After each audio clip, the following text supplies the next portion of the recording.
Eden Koz here with Just Be, and we are about to take a spiritual boom. We are at an unprecedented time in human history where we are transitioning from 3D to 5D within the great spiritual awakening. This video and audio podcast is the place for you to find your truth beyond politics, your sovereignty, your voice.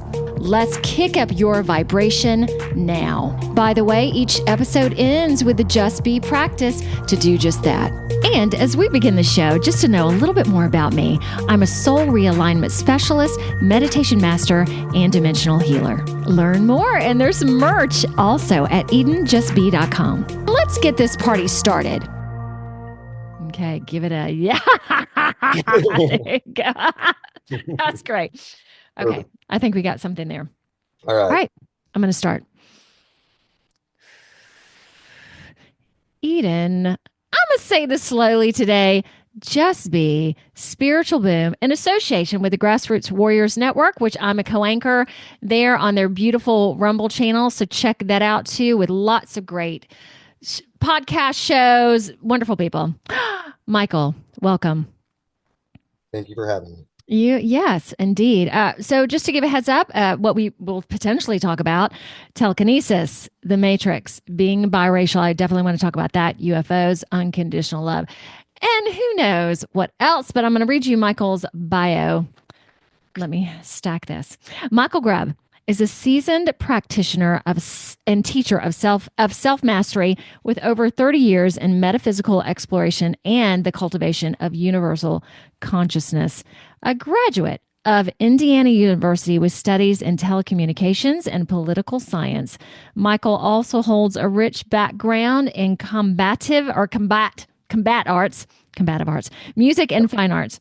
His journey has always transcended the bounds of conventional thinking, which I love that, guided by a relentless pursuit of the truth. Through years of immersive firsthand experience, both challenging and enlightening, Michael has distilled a profound practical wisdom. This wisdom now forms the foundation of his teachings, which empower students to consciously navigate reality and reconnect with their innate potential. He currently instructs a global community of students both in person in Bloomington, Alabama, Indiana, and online, offering training in metaphysical principles, energetic awareness, and personal transformation. Michael's guiding principle is simple: love others as you wish to be loved. Uplift the world where you see it in struggle. He teaches that the meaning of life is evolution, and that because all is one, separation is an illusion. True mastery arises when we live in harmony with the unified field of consciousness that connects us all.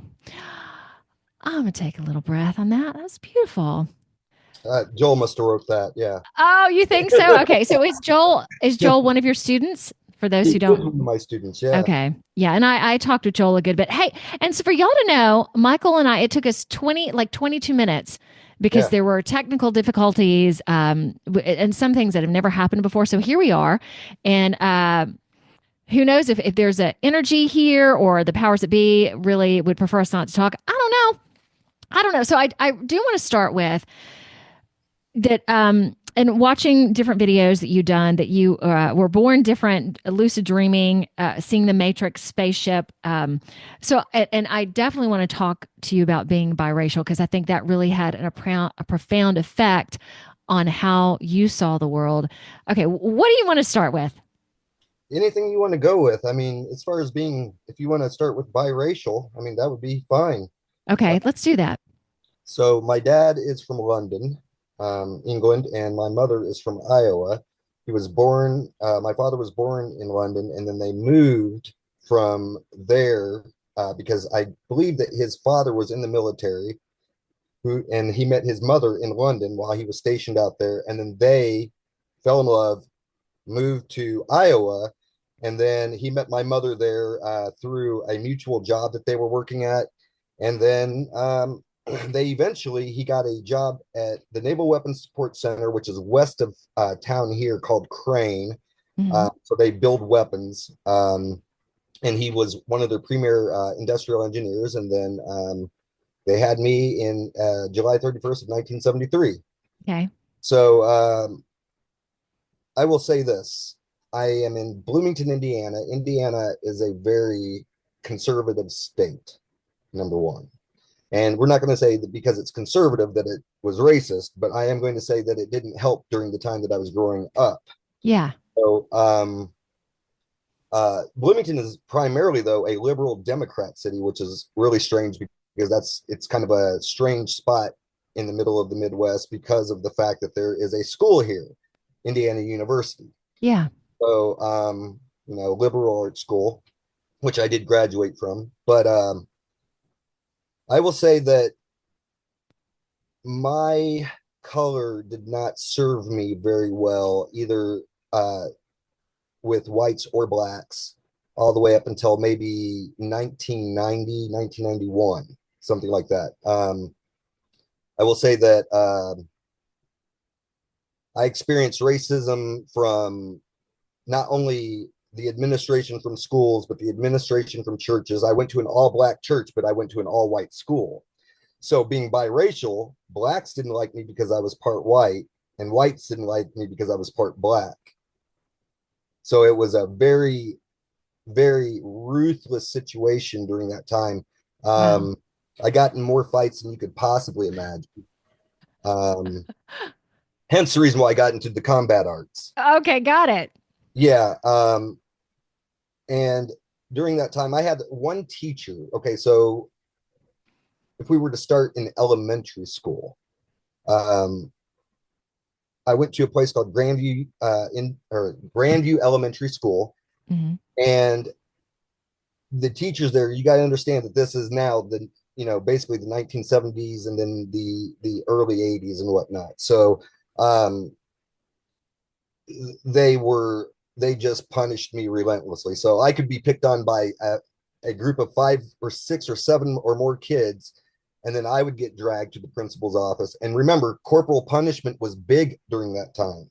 Hmm. So I would be told that I was, or actually, they would tell the principal, whether it be the teacher or the hall monitor or whatever, and they would tell the teacher that I started the fight because one kid would definitely want to start a fight with 5 to 7 kids at a time, right? Hmm. And um, and then I would get into the trouble. I would get punished at school, and then they would call my parents and then tell my parents that I started the fight. So then when I got home, again, corporal punishment, but my parents were ruthless at that time. Now, Whoa. yeah, so they grew up old school. Both of my parents grew up old school, so the types of punishments were pretty harsh. Okay, like what? Spankings or pulling out a belt or Belt with the buckle, okay. um, switches with thorns, um, all sorts of very inventive things. Inventive. All right, did you have brothers and sisters? I did. I had one brother, but both of them are dead, and I had one sister. So my brother was 5 years younger than me. My sister was 7 years older than me. Okay. Did And she experience what you experienced or because she oh was a yeah, female? Okay, same thing. oh yeah. My brother didn't experience it so much because he was handicapped from the waist down, so he didn't get it quite as bad. He Okay. got it pretty bad, but not quite as bad. All right. So what did you think of this? And it sounded like it happened a long time. How did you deal with it? And I know you went to the combat arts as a result. I don't know if you went into that pretty young, but that's just and I watched one video where that really, in terms of institutions and the church, how that really crafted your ideas about things. Yeah, go more into that, please. Well, I will say that I ended up having one teacher. Her name was Mrs. Sparks, who ended up being basically my savior at that time because Oh she my gosh. actually watched some of the kids pick the fight. Okay. Then she grabbed me away from the kids and then took me to the principal's office and said, "This is what really happened." Oh, So that prevented a lot of backlash later, but I still would have the same thing happen at church and then and back. But how it crafted the way I view the world was I would say extremely angry. yeah. When I came into Gosh. the world a very connected, loving being. That's the one thing that I remember. I was very close with animals. I was very close with people. I didn't experience the racism so much when I was in preschool. Not much of anything, but as soon as it went right into the real institutionalized form of school. Hmm. That's when everything got really weird. And so you can only beat a dog so many times. And that would be the same thing with my parents. And it would be the same thing with going to school or going to church. And I got beaten relentlessly. And so eventually I started really hating whites, blacks. Wow. Everybody. I hated everyone for a long time. And in many ways, it made me a lot stronger because I was able to take a lot of abuse and a lot of punishment. But when it came down to my mental state, I wouldn't say that it was very conducive for, really good spiritual growth or any sort of growth of that matter at all. Hmm. So I just became I was, what was interesting is because my parents scared me so much that I wouldn't defend myself usually in these situations. And when I did, I always got, punished pretty bad. But what ended up happening was I ended up started taking martial arts by the time I was 9 years old, and my parents wouldn't pay for it. So I worked at a popcorn factory for a while, just pop or packaging popcorn to pay for my own martial arts. Wow. And so I did that. I would wash cars, I would mow lawns, and then I used to buy blow pops wholesale at this place called Maxwell Wholesale, and then sell them at school until the teachers caught me doing that, and they caught me making profit and making money, and then they took that away from me. So Oh, wow. All right. So you knew that martial arts was your thing or that you needed it. So I'm gonna figure out how to pay for this yeah, however I can. Okay. however, When you showed up there paying for your own classes, what were the teachers like for you? I'd been like, come on in, let's go. Were they very welcoming oh to yeah, you? his name was Tony Brown, and he was extremely welcoming. He was a very nice Oh, man, and he taught me to be pretty lethal. And then it came right after boxing came right after learning martial arts from him. So I learned okay. from a guy named Carl Schiefer, and that man he was probably the most authoritarian uh, uh, coach I've ever had. I used to also play soccer, but as far as a coach went, he was very authoritarian, but he instilled so much discipline in me that it was amazing. It was remarkable. And he made me, I became Golden Gloves champion in 1 year of boxing. Usually it takes about 3 or 4 just to practice. It Whoa. took me 1 year of boxing and I became Golden Gloves state champion just like that. Whoa, state champion. So wow. Okay, how did that okay, started it at 9. How did that make your life like? If, or schooling? What changed with that? Well, schooling pretty much stayed roughly the same. I mean, Wow. I wasn't very popular in school, especially even through high school, because maybe people recognized I was a beaten dog by that time. I have no idea. Some Hmm. people remember me differently because I've spoken to a few people just recently who knew me from high school, and they were like, "Oh, you seemed like you were happy," and I was like, "I was putting on a face," but Yeah. yeah. Um, so I don't know, like school ended up being a very harsh reality for me in many ways. And I didn't have a girlfriend or anything like that until like I think it was my senior year. So women weren't interested in me and people weren't interested in really hanging out with me. And one other thing that it had done was I had become so I guess beaten for a little while that either I didn't socialize or when I did socialize, I would, like I said, I'd always put on a false face. I would more or less lie just to see if I could, keep friendships going and whatnot. So I wasn't myself. I was never myself during that time. So I would lie. I would just act differently. And it wasn't until I got out of school that I started finding myself, but I found myself in a whole different world at that point because I ended up getting kicked out of my parents' house because they found out I was engaging in sexual intercourse with my girlfriend, and they are very strict. And so they kicked me out at 17. And Whoa. so this was before I'm 18, and I could even legally work anywhere. And Wow.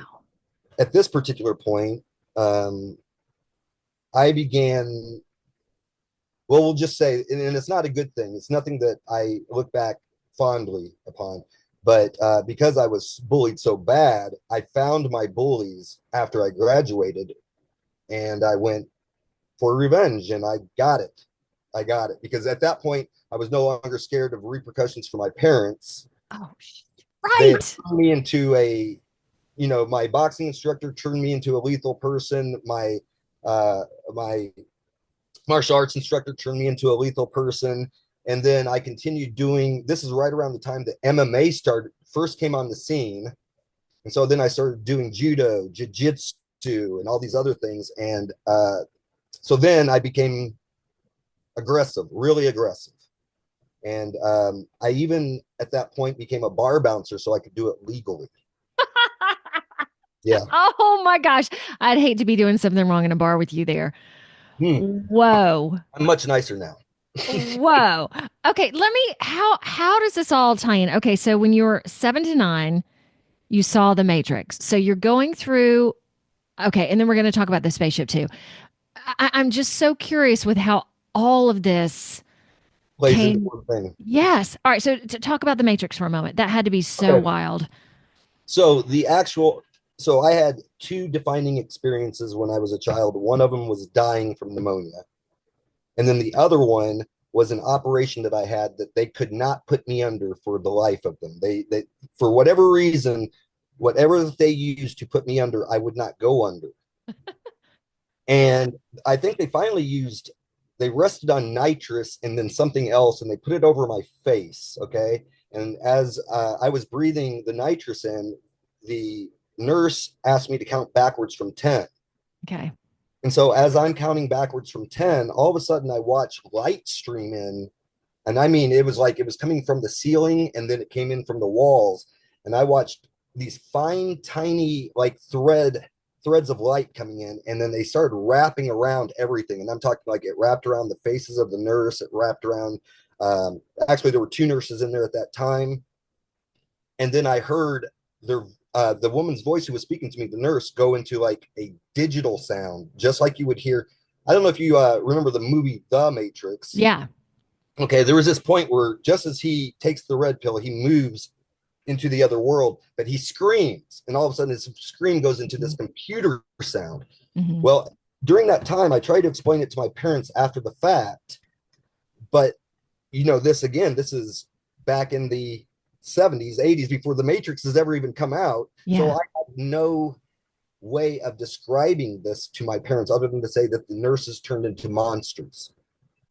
And so as it wrapped around them and everything, that's how I was seeing everything now, is completely all in grids. And then she's speaking to me. It's a computer tone. And then it's like the same thing that happened to me, almost the same thing that happened to me when I died. Lights went out, and then that was it. And so, like I said, I remember trying to explain that to my parents after the fact. And I said they turned into monsters. And of course, my mom and dad just kind of laughed that off because they didn't know what I was trying to say to them. But so that's when I first saw what we would consider, or at least what I would consider to be the Matrix. Okay. So with that experience, did you just take it into your little mind and go, what the heck was that? And Yeah. then started understanding it later. I understood it later, literally when I saw the movie The Matrix. Oh my God. Right. Wow. That must have been so, in a way, comforting for you, or just like, oh yeah, that's it. It was comforting, and it was like, yeah, that explains. Weird. Um, and so at that time, like I now see the world as such. Mm-hmm. Okay, so but back then there was no one to describe it to me. There was no one to give me a handbook and say, hey, this is what happened to you. Mm-hmm. So it was just another twist and turn on the road. You know what I mean? Yeah, so I used to there was something in my hall when I was about 9 years old as well, and I didn't know what it was, and I didn't really mentally, like there was a ghost or spirit in my hall, but I didn't know that. So for like 2 years I was scared. I didn't know what it was. And the same thing, there was no one there to help. There was no one there to go, hey, this is what you're feeling. Because I felt like this presence I could feel in the hallway. And it was so frightening. And so, but now I'm just like, oh, that's what it was. And it took that realization and took someone to help me. So I work with kids as well, because it is to see that and try to explain it to anybody else, it's just so it's so hard. Oh, what did you almost die as well? What's So yeah, the I other did. event? Okay, that Okay. was around 5 or 6 years Jeez. old, and I had evidently caught pneumonia. Didn't even know. And so I woke up from some Wow. weird dream where I was falling. I remember that much. And I walked down the hallway to my parents' bedroom, and I woke them up. And evidently, I was speaking gibberish. I was trying to tell my mom the dream that I just had. Wow. And I was speaking gibberish to her, and she ended up putting her hand on my forehead. And then she immediately freaked out. And then she said, "Oh my God," or something like that. And Okay. woke my father up. They immediately called the hospital. The hospitals basically stated, I think they took my temperature. I don't remember what the temperature was. I wish I could be specific with it, but I don't remember what it was. But I do know that when they called the hospital, and we lived out at the airport, which way far away from the hospital at that point, evidently the people on the phone told them that they needed to get me in a tub of ice or I wouldn't even make it to the hospital. You know, we Man. can't, you won't be able to drive him there, or, and I believe they sent an ambulance. But nonetheless, this is what happened. So I decided to tell my parents, like I said, what was going on, but obviously I was speaking gibberish. My dad ends up rushing me down the hallway into the bathroom and then throws me into a tub, right? And he starts running the cold water. And so I immediately ask him, "Why are you running cold water?" He's not saying anything. He's just like reassuring me. He just keeps saying, "It's all right. Everything's all right." And I'm Okay. asking again, "Why are you running cold water?"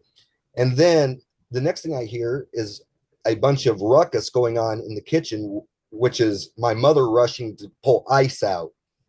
And she's stacking ice in this bucket. And then she comes in, he grabs the ice and dumps the ice in. And so after about, I don't know, 10, 20 buckets of these things, the Ooh. whole tub is filled with ice and I'm in it. And at this particular point, I start to feel my limbs like go numb. Like I can no longer feel and move my hands. I'm feeling my chest starting to heave. Okay. I can feel my heart. First, my heart was going crazy, was beating really fast. Yeah. And then I could hear it in my temples. It was going to a lull. So I started, it's kind of like something that happens with blood pressure. I'm not for sure, but all of a sudden, either my blood pressure went way up or it went way down, but I can actually feel the heartbeat in my neck and I can hear it in my ears. And then I remember this bitter feeling, this really bitter feeling as if like I was, I don't remember what was going on with my legs so much, but I do remember I was trying to kick up and kick out of the tub. And then my vision went narrow.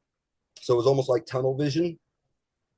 And I remember looking through this and like trying to get my head to stabilize because I thought that maybe I was tilted or something like that. And then all of a sudden, it was just like a tube set.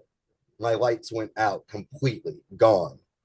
So I went into complete and total blackness. Now, a lot of people get upset with me, and I'm not for sure why, because I'm just telling the story as it is. But a lot of religious people get upset with me because I'm not telling a story that I saw angels or I saw demons or I saw this or that. Yep. I went complete blackness. And so, and I would figure that if I was going to go to a heaven or a hell at that given point, as a child, as a very young child, I was innocent enough that I should have gone somewhere and seen something, but I didn't see anything. And so the only thing that I do remember is waking up at the hospital and there were people above me. And then I remember the doctor in the background or someone saying, "We almost lost you." And then the doctor said, "Technically, we did lose him in something like 4 or 5 minutes." So I had to have been dead for at least 4 or 5 minutes. So maybe the ambulance got there and picked me up. Maybe my parents drove me to the hospital after the fact. I don't really know because my parents told me much later on in life about the whole thing. And the only stuff that I remember, like I said, was actually having awakened, walking down the hall, talking to my parents, them throwing me into a tub of ice, and then lights out. Lights out. Have you heard that it is an inversion? Because I had a near death experience as well, and there was no light and none of that. But I've also heard that that's kind of an inversion, that what the dark powers or whatever want you to believe, that going into the light is actually where you don't want to go. Have you heard that at all? It is quite possible because it could be the very world that you just left. If this world is made of Yeah. light, that's spoken of light, EMC squared, right? Equals MC Mhm. squared. If this place is actually made of the light, then you could just be going right back. If you follow the light, you could just be going right back to this world again. You're not actually going to heaven or hell. That's, You're going, yes, and that's what I think. often the people that talk about it, when they say, I saw the light and then I followed the light, they woke up and they were right here. Yeah, mine was not like that at all. It was very simple. Yeah, no angels, no nothing but unconditional love. Definitely. All right, that okay. Now okay, you've had all these experiences. Okay, then when 2004 spaceship. Oh, yes. I mean these are just okay, we're going to circle back around to all of this in a second. So Sure. what the freak happened? Yeah, that was a real life defining experience. Yeah. So it was May 5th of 2004. I decided to go down to a place called Leonard Springs, which is literally right down the road from where I live right now. And I went there and I decided, I had told my girlfriend at that time, not my wife, but my girlfriend, my girlfriend's name was Lynette. And it's funny because my wife's name is Lisette. So Oh, it's kind of there you weird how go. out. Yeah. Okay, and let's clarify. You're about 30 years old at this point? Yes. Okay. I've been right at 30. So I told her I was going to go down there and meditate. And so we went, or actually, me, I went down there and I walked down the gravel path that leads to the springs. Okay. And I was getting ready to go to the springs portion of it when, as I crossed the threshold to get to it, all of a sudden, all the sounds at nighttime, we're talking like crickets, birds, anything that was out, everything goes completely silent as if I'm now listening to nothing. Like everything went silent. And now I'm just standing there. And keep in mind, it's dark. And I wanted to go down that path like I always had before. I'd been there Yeah. many times at nighttime. I wanted to go down that path as I always have, but that freaked me out so much that I got scared. And so I was sitting there thinking to myself, and because I'm in my head, I'm still a tough guy, right? In my head, I'm still this tough guy. I'm like, oh, you're not really scared. You just, why don't we just go back to the creek behind your house, right? And so I convinced myself to walk back to the car, get in the car. I head to my house first, get something to drink, and then I drive to the creek back there. Now, as I'm going back around this corner, the area I believe that's called Hines Road, I'm going around that back, and it opens up into a massive field where there are two farms, and each farm owns each side of the field. Okay. And then there's a road that leads up to the farmer's place, and he has all these different types of animals there, including llamas and everything Oh, else. Two Newfoundlands guard all the animals, and I see what I think is a security light above his house. okay. In fact, I am 100% positive in my head is like, oh, he must have gotten a new security light. That's all I'm thinking that it is. And so I drive up to the front of his yard because I don't want to, like, I would say actually more like 50 feet to the front of his yard because I don't want to be right there because then he can just look out the window and see there's a car sitting there. So I kind of walk up, and what I'm trying to do is get to the creek. And so as I'm walking up, I notice that light is sitting there still, and I'm just still looking at it. I'm like, wow, man, that thing is bright. That is a bright light. Hmm. And then I watch it start to move. Now, what was interesting when I was going around the road before that, I didn't see what was emitting that light. Mm-hmm. Somehow it was cloaked behind everything, and all I saw was trees, light, sky. So didn't look like anything to me. So, like I said, as I'm walking up, I noticed this light starts to move, and there is no sound, none. So I'm just sitting there watching this thing, and then all of a sudden, it becomes very clear what is over me, and it was the size of a freaking stadium. Okay, so this is a large egg-shaped craft that is now suspended in midair. Underneath it, that one light that was on, now it turns on all these other lights. They are in these triangles that go all the way around the bottom of it. And so I'm sitting there looking at that. And then I take a glance and I look at the farmer's house that's to the left of me. There's no lights on. I look to the farmer's house to the right of me. There's no lights on. So are you taking this moment? Oh, this combat training. Oh, shit. None of that's going to help. That's we're out the window. okay. Yeah, Jeez. there's no combat training that's going to help me here, and I will explain No. the reason. Okay.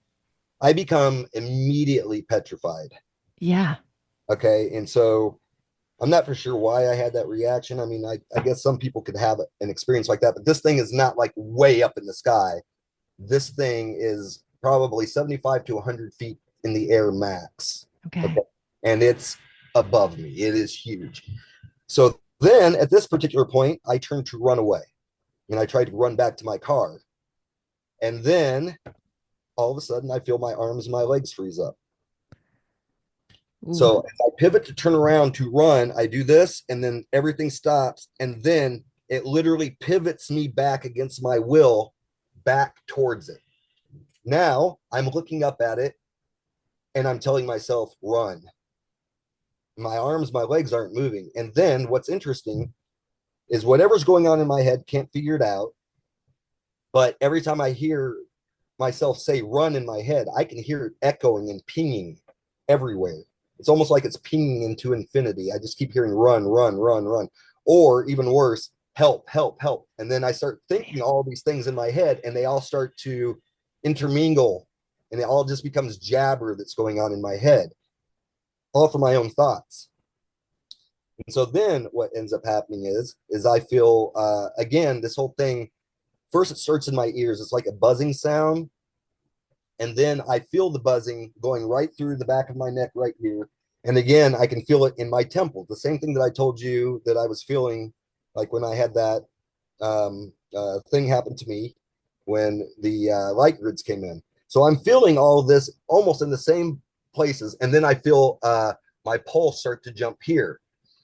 Now, the next thing that happens is I'm starting to see all of these pictures, visions, whatever you want to call it, but they're moving so fast that I cannot focus on one single picture, one single image. Wow. Everything's moving so fast, and I'm feeling this. And I would say this went on for roughly 10 to 15 minutes, but I wouldn't be able to tell you for sure. Right.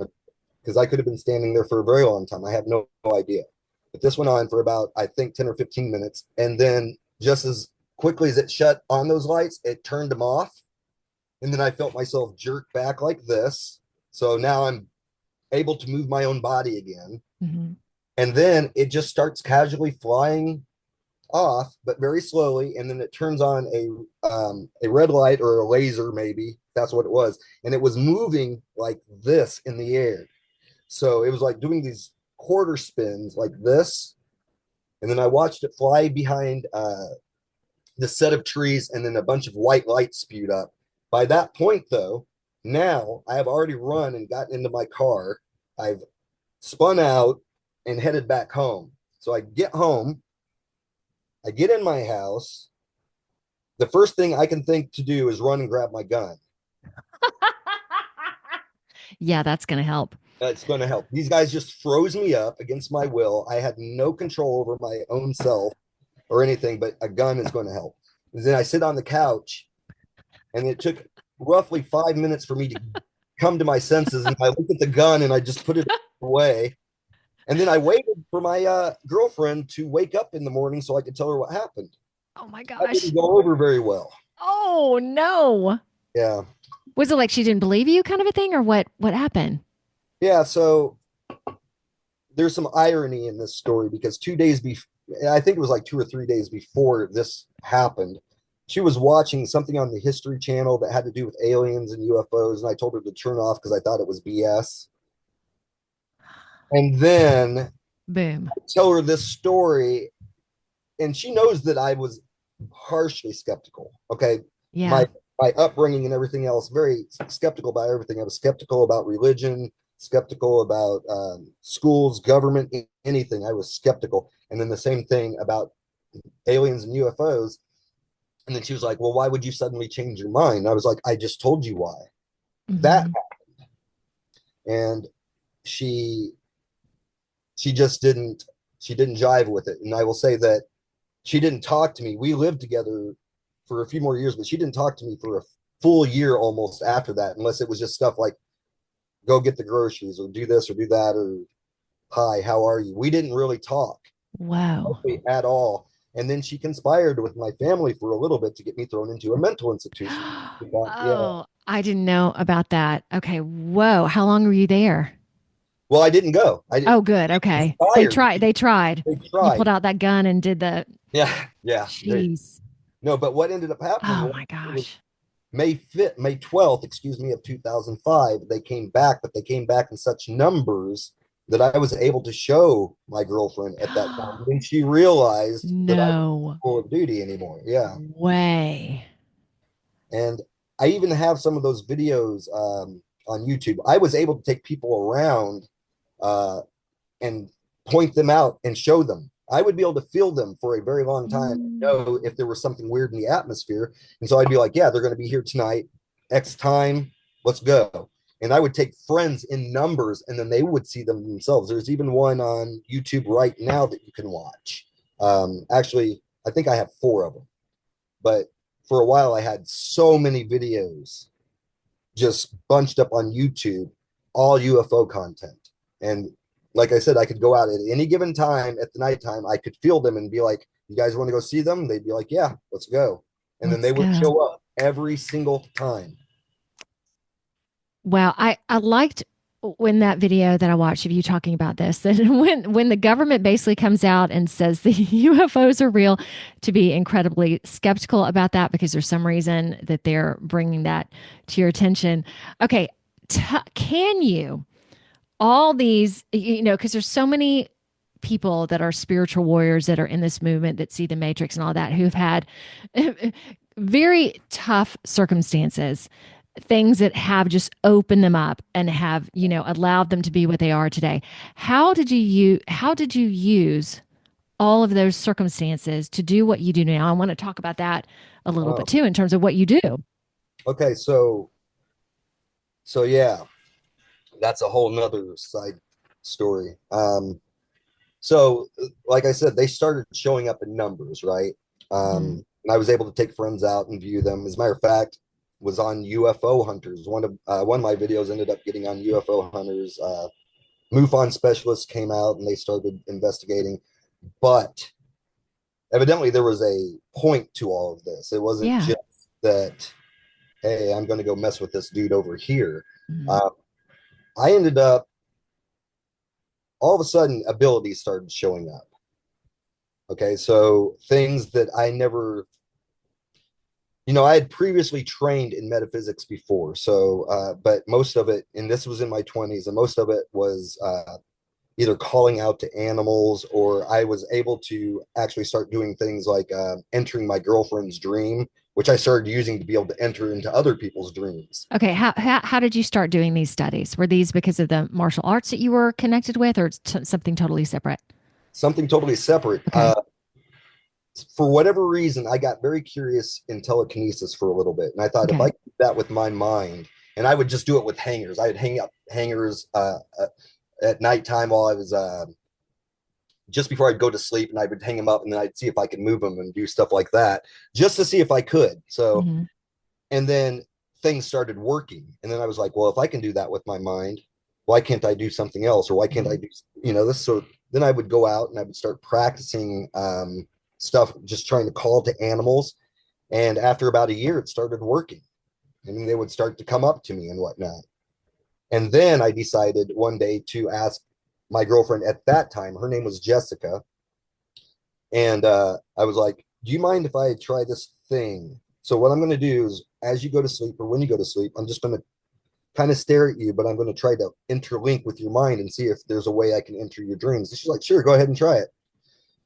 Well, it started becoming successful, and we were starting to have these shared experiences in the dreams, but it started to worry her too, because then she's like, I'm not sure I like you tinkering around in my head. Okay. And Fair. so Fair enough. I ended up having a very, very harrowing experience that let me know that that may not be the right thing to be doing with people. And Okay. I had it. What ended up happening one night was her and I got in some sort of an argument. I can't remember what the argument was about, but we were having arguments at that time anyway. We were on the outs. We were getting ready to go out in terms of our relationship. But we had some argument, and I was trying to do a little bit of that with her before I went to sleep. But then, and here's where things are really weird. And it was like, it was so seamless. Um, I'm laying down, and then all of a sudden, as far as I could tell, I didn't know whether I'm asleep or awake. I'm pretty sure I was awake. Okay. She rolls over onto me, and then she begins to start to have sex with me, right? She gets up on top of me, and then she kind of starts getting into the whole process. And then all of a sudden, she would look at me, she'd stop, and then she would roll right back over and go to sleep. And I was like, what was that about? So I reach over, and then I would tap her, and I was like, Jessica, what was that all about? And she's like, what are you talking about? And I was like, you literally just climbed up on top of me, you started having sex with me, and then you stopped and you rolled back over. And she goes, that never happened. I said, oh yeah, it did. I was there for it. Yeah. It did happen. And she goes, go back to sleep. I have to be up for work in the morning. And so I'm like, okay. She does it again. Okay. And I sat and looked at her again, and she rolls back over. And again, I tap on her. What's the game? What are you up to? She's like, you really need to let me sleep. I need to get up for work in the morning. So it happens a third time. And on this third time, I grab her while she's still on top of me. And I was like, I'm not going to use the terminology, but I called her a name. I Oh. said, yeah. I was like, what are you up to? I was like, what's going on here? And I was like, you're acting like an evil bee, is basically what I said, right? Mhm. And then she literally looks at me, her eyes change color Oh to no. green, and then she goes, I'm not the one who's evil. And the next thing that happens is I wake up and I'm looking at her again, and I'm like, whoa. So Yeah. I go into my bathroom, and I'm washing my face and everything. I'm trying to get my stuff together. I'm washing my face, and then I look up in the mirror, and I see what appears to be a shadow, but it was so fast, it was unbelievable. And then the door slammed shut. The bathroom door slammed shut by itself. And that's when I was like, it is time to let this stuff go. I was like, I'm not playing with this anymore. Yeah. It was but at that point though, I had been developing stuff. So I had actually gotten to the point where I started developing stuff with energy. Hmm. Well, by the time the UFO comes, they're now taking this process and accelerating anything that I had practiced and made it stronger. Okay. Except, I can still do the things that I was just telling you about, but I tend to avoid that. But what it ends up happening is they begin the process of training me, not only in my dreams, Okay. but also in straight up real life. They're showing up. So I will know to go to a certain location. I will wake up knowing that I have to go to this location, be there at a certain point at night, and then they are there and they begin the process of training me. My wife, one night, her name, like I said, is Lisette. She had the privilege of being there one night while they were there, while they were training me. Okay. So And do you see them visually? How does it appear to you? So I got to see them visually at all times. I have an Okay. ability to see with filters. Okay. That's the only way I can describe that. They gave me an ability to see, Mhm. but she wasn't able to see them. She was able to hear them and feel them all around. They were straight up there. And so she watched me get trained on how to, and it was just something so ridiculous, but it was something that they were training me to do. So the entire lake was filled with, or it was iced over at that point. And they gave me a suggestion: break the ice, make that ice burst. And so I just put my hands out and I started working. I started meditating, and then So with I your mind, not physically. Okay. so I'm putting it out there, and then you can hear all of a sudden what sounds like cables snapping. Yeah. Okay, because I guess that's what it sounds like when ice is breaking in water. So you can hear it, just a bunch of cables start snapping, and that's kind of the way that you hear it. And then the next thing that happened was is I did a flush down, and then you watch the crack go all the way across to the center of the lake and then explodes. Right. And so the water kind of comes up like that for a little bit. It took like matter of like 5 seconds, and then it finally exploded. And then I'm jumping up and down because I'm pretty happy that I achieved it. And then once that was over with, they were done. And then you feel nothing anymore. You don't feel the presence of them anymore. Hmm. And I kind of looked around and scanned, couldn't see them anymore, but they were done. But that's how they would just show up in training. And so, like I said, I would know to be at a certain place, know to be there at a certain time. But on this particular night, when I took Lisette out with me, I had no idea they were showing up. They just did. And so, and she's the only person that I know who had ever gotten to watch me get trained. So at that particular point, they were doing very, it's hard to describe this because the types of training that they were doing, they were putting me, sometimes I would be asleep and they'd be putting me in simulations. Hmm. I had one simulation where I would keep waking up for work. I would get dressed. Actually, I would shower. I would get dressed. I would eat my breakfast. I would go clock in. When I would go clock in, I would get ready to And start what was your job at the time? What were you doing for park money? security. So I Okay. was working as a park security officer. Park security, and then I'm going to be trained by aliens on the side or ascended beings. Yeah. Okay. Oh, Yes. completely strange. I know. Trust Oh, me. well, I'm in a completely strange world as well, and we're all Yeah. moving into that anyway. So, okay. Yeah. So, okay, go ahead. So, yeah. And I'm telling you, the details were impeccable. We're talking Yeah. like I would wake up and I would run this thing over and over and over. So I'd wake up and I would think I'm awake. I was positive I was awake. Yeah. I would do my routine. I would take my shower, get dressed, eat the breakfast, do all that stuff. And when I'm eating breakfast, I know I'm eating breakfast. When I'm driving to my job, it would be the same route that I do every freaking day. And Yeah. then as soon as I would clock in and get ready, boom, I would wake back up again. And this would keep looping and looping over and over until I finally, and it was like a maze. It's like problem solving. You're trying to figure out, how do I get out of this? And that's exactly what they were trying to get me to do, was like Mm. to critically think of how to get out of this situation. And so what I did the final time was I just didn't wake up to go to work. And fortunately, they were smart enough to have done this to me on a weekend. So you weren't fired or let So go. I wasn't somehow fired or something like that, but it was just, and they would do things like that all the time. There's other things that they did too. And this wasn't good, but they would make me feel as if I was on an operating table, and I could Ooh. literally feel as if I was being cut into. Um, and what they were doing was testing my pain thresholds, what I could take, what I couldn't take, how Wow. long I could take it.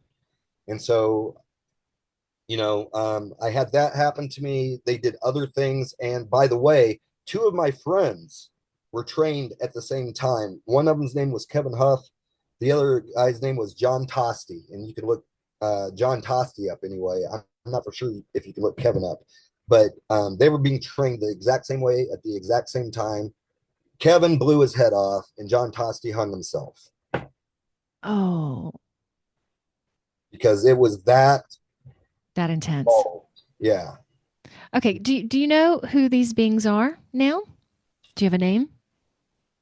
You see, that was the other thing is I have never in all of the times that I have worked with any sort of extraterrestrial intelligence, they've Yeah. never introduced themselves to me. They never were like, hey, my name is Yoda from Pleiades or anything like that. It Yeah. was just everything was telepathic communication and it was all directives. I was never once introduced. So Okay. I can tell you what they looked like. I can tell you Right. what the drones looked like. The drones looked like grays and they looked like blonde hair, blue eyed, tall people. But Okay. I'm still sitting with the other two people that couldn't handle it. Okay. Why are you here? well, as I found out, to train people, to try to help evolve and train humanity. And so I made a deal on the outside of this place before I came in, which I was shown. Yeah. This is basically what you agreed to do. If you were not ready by the age of 30, we had to do an intervention on you because we needed you to be up to speed by this point because we couldn't wait for you to figure it out in your 50s or your 60s. Yeah. And if you hadn't figured it out, then we had to come in. And it was as straight and cut and dry as that. Okay. And I'm also betting that you growing up and getting beaten by your parents and doing the martial arts that you did, that you could handle some of the pain and some of the infliction, if you want to call it that. Okay. And now, how long have you been teaching this? Okay, so as evolved ministry, I would say since 2007. Actually, 2010. 2010 would be the right point. Okay. And Evolved Ministry is the name of your company, your group. Yes. Okay. I saw one beautiful video, a telekinesis type video. So telekinesis is using, just what you've talked about, using your mind versus your body to create movement in the material world. So this one of your students, female, was in front of a body of water, Mhm. and suddenly the water just started not just rippling, but there was just this beautiful, beautiful movement Yeah. within it. When people doubt that, okay, because I work with energy and mine isn't so much on, it's with human beings, and there's also a impact on others as well, but not so much. Oh God, is it Michael? This is so hard to describe. So it's the same thing but different. Let me just put it I that was way. having a hard time too with some of what I was trying to say. So feel free to. Yeah. Yeah, it's similar, but it's different. Like I don't work with spoons. But I work with the water in someone's body. How would you tell a disbeliever that this is true without them watching your videos? Without what would you say to that? Usually I show them, but telling them it's as simple as this. Yeah. Science recognizes that every human being has a bioelectrical field. Hmm. We all have a bioelectrical field. Some people call it the aura, Merkaba field, what Yeah. have you. But we all have it, which is electricity that's being produced by our brain and also by our heart. And if you connect into your brain, which is nothing more than a supercomputer, you can learn how to project it outward. It's as simple as that. And so I learned very early on, and I was taught by them to be able to project it, to be able to use it at will, not something that just sits dormant. And that's the thing. It's like if people learn how to use this up here as the supercomputer that it actually is, instead of just letting it stay dormant and doing the bare minimum with it, Hmm. they learn how to use it, then all of a sudden things become very interesting in your life. You can engineer the way your life operates. You can Yeah. engineer how the even the weather systems act around you. There's a lot of things that you can do with it. And some people will ask, they'll say things like, well, what's the practical use of it? And I say the practical use of it is to evolve, to be able to learn to use your mind in a way that you've Yes. never used it before. Yes, and part of that is I also feel that we've been kept in such a powerless state, and this great awakening where we're coming from is to realize that there is so much power within us. And once we start exploring that and opening up, life is not it's not like this matrix that we're in, like suddenly you can break the matrix and see that there's so much more to this world than Mhm. meets the eye. How do you, in terms of getting excited about it, do you get Mm. excited about it? I used to. Um, I'm so accustomed to it Yeah. now. I've done so many seminars and I've trained so many people one on one and face to face. Like I'd rather sit on my drum set or play a game of pool. But um, I will say that when the people are out here and I'm training them, I do get energized with it. I do because I see the wonder in their eyes when they're Okay. looking it and they see it and they're seeing that it's real. Yeah. That does usually energize me and it excites me just to watch how they light up. But yeah, I used to practice this stuff 8 to 12 hours a day. And fortunately, because I had the park job that I had, I could go from park to park and meditate Right. there, go to the next park, and I could meditate there, go to the next park. So I used my job to my advantage at that time. Yeah. And so it allowed me to really to open up and to learn the stuff. Um, and so I would say the first 10 years was so exciting.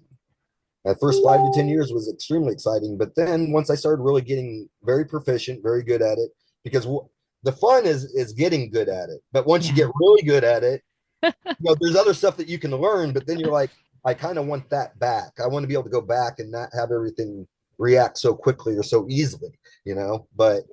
And that's what I always tell the students because a lot of them are in such a rush to to Right. become efficient. I'm like, no, I'm like, take your time, Yeah. enjoy every bit it's worth right now, because Mhm. one day you're going to look back and on that and you're going to see it in a very fond manner. Instead, right now you're being impatient, whereas you should be enjoying the journey for every last bit it's worth. Right. All right. I want to go into the just be practice in a second. Yet I want to ask. I always say this. I say one more question. Hopefully, we'll see if that's it.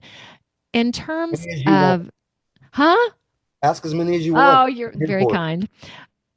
In terms of people learning that Mm. the world, the government, institutions are not as they appear, how would you encourage people to start opening up to that? Well, the first things that they've got to understand, the first point is to understand that things aren't as they appear, to actually look around and be aware enough to go, something's not making sense. This is not adding up. The things that they're telling us is not adding up. The way that things operate is not adding up.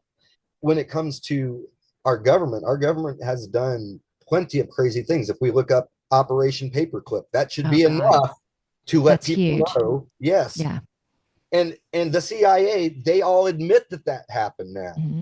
I Oh, there are remember, documentaries on it now. Even yeah, PBS. Yeah, it's just, and when you watch it, it's like you have got to be kidding. yeah. Yeah. I remember back in the 90s when I was telling people that stuff and they were like, right, Michael, sure. And then I remember the time when they finally released that information and some of my friends that were back then that were laughing at me called me up and they were like, you were right. All right. So, and for people who don't know, yeah, bringing the Nazis in after World War II to work at the highest levels of government and NASA, and how many tons? Tons. And then I they don't know hid like a the lot of exact them. count. They Yeah, hid a but some, lot of them in Argentina. yeah, and these are people that committed some of the most hugest human atrocities. Yeah, yeah, Known to man. yeah, We yeah, and I'm protected sure. them. Yes, we protected them. And there's no telling what all they were working on too.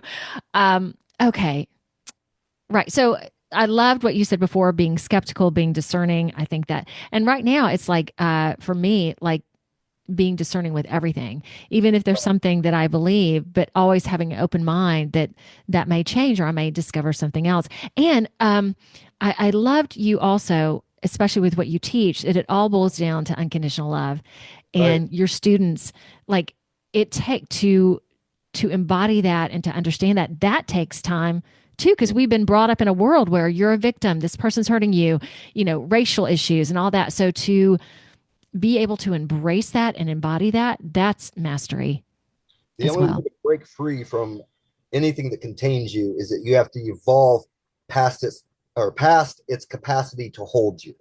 And so you have to be the exact opposite of everything presented in this world. And everything presented in this world is based on division. So you have to be the exact opposite, which means you have to embrace unconditional love. Because if you don't, you will be a victim. That's all there is to it. One way or another, you will end up as a victim if you don't embrace the idea that no one is your enemy.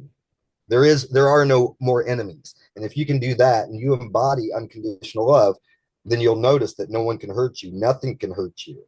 Your life will be predicated on the exact opposite of what this world presents. And for you to say that with the listeners and watchers, knowing that you grew up in a time where you were bullied, beaten, that for you to even talk about unconditional love now and to see what you've been through, come on, folks, it's possible. It's possible. It is really possible. All right. And in terms of the Just Be practice, in terms of giving something to our audience, what would you give today? Just Be practice. Well, something practical. Again, I would say the most practical thing that I can give to you is really do focus on unconditional love. We have this world that does everything in terms of division. It sells you fear. In terms of violence, if you look at even our entertainment, you are bombarded with so much negativity that you have no idea how deeply you've been programmed. You have no idea. And I didn't realize it either until I finally caused so much pain during my 20s that one day I had to look in the mirror and go, and I realized that people didn't want to be around me anymore, because they realized that anytime that I went out with them, anytime that I worked, anytime that I did anything, I caused someone pain. I used to be a bar bouncer, so I would go to work, cause someone pain. Then I would go out with my friends and then get into a stupid fight. Well, all of that was based upon movies that I saw, television shows that I saw, because I thought that I had to be this tough guy in order to overcome things. And if, like I said, look at cartoons these days. Yeah. The cartoons are absolutely violent. You got, or even Looney Tunes was violent. I mean, back then. Okay. Yeah. And racist too. Oh yeah. Almost hilariously racist, but racist. Yeah. They hit everyone though. They hit everyone. So I have to give them credit on that. But yeah. The violence didn't matter. Everybody experienced violence, and you're right. And if you start noticing in shows too, how if something feels wrong, kill it. I mean, that is always the answer. Kill it. Right. And so anything that gets you out of the state of unconditional love, I mean, you're already off balance, and it's hard to stay in that state of unconditional love at all times. But if you can consciously tell yourself even 10 times a day, just even say the words unconditional love or love, you're charging yourself with that energy. You're charging yourself with it. Okay. I would also even recommend putting a hand on your heart center. What do you think of that?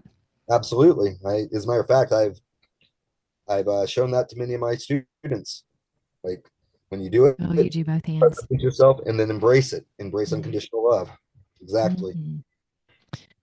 Lovely. Michael, thank you so much for sharing your story. It is a very interesting story, which is awesome. And then I'll put the website to Evolved Ministry. So it is evolvedministry.org. That will be here and listed in how to contact you. Because right now you do, if you're in Indiana, you do one-on-one, face-to-face training. You do training online. You have classes. Yeah. Is there anything that I'm missing? We do seminars. We can also do virtual sessions with you too, where I train you through Messenger or Skype or any of those, FaceTime, anything that has a camera. I can train you right through the camera, and we have videos of me actually manipulating stuff through cameras. Nice. So, all right. Well, keep up the blessed good work. And yeah, is there anything else you would like to end us with? Just always think about unconditional love and stay strong. This world isn't as strong as it thinks it is, but you're a lot stronger than you know you are. Perfect. All right. Thank you so much. I really appreciate it. All right, everybody. Until next week, I think my greatest hits is coming up. And then, I've got folks lined up for the next 2 months. It'll be fun. All right, everybody. Unconditional love. Heart to you. Thank you, Michael. Take care. Y'all, find me on Facebook, Instagram, LinkedIn, True Social, as well as Rumble, BitChute, YouTube, plus a plethora of other audio directories like Apple Podcasts and Spotify. So like, subscribe, do it all. See ya.